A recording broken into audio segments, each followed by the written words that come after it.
Shopware is currently focused on how we can utilize these game-changing technologies and have a dedicated internal team that are developing AI-specific features.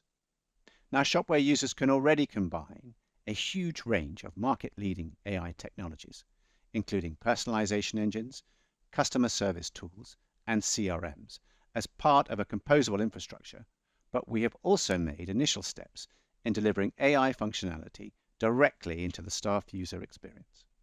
And I can demonstrate this by looking at a product.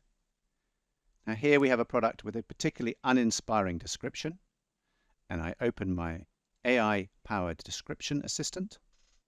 I enter key information, in this case, the product name and something around the neck, and generate a response. And as you can see, the response we get from our tool is both consumer and search engine friendly.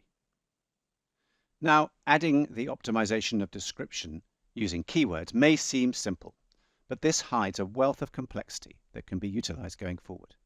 This tool is based on a large language model. It's specifically optimized for commerce-related product descriptions. It's fully optimized for use at scale and via API. As a next step, we're about to release a function for the extraction of keywords from descriptions and an AI-based imagery handling, optimization, and generation tool, both of which will help retailers enhance their marketing operations. And this is just the start for Shopware in AI. A full 20% of Shopware's roadmap for 2023 is dedicated to looking at other areas where AI can add value to retail operations and customer experiences.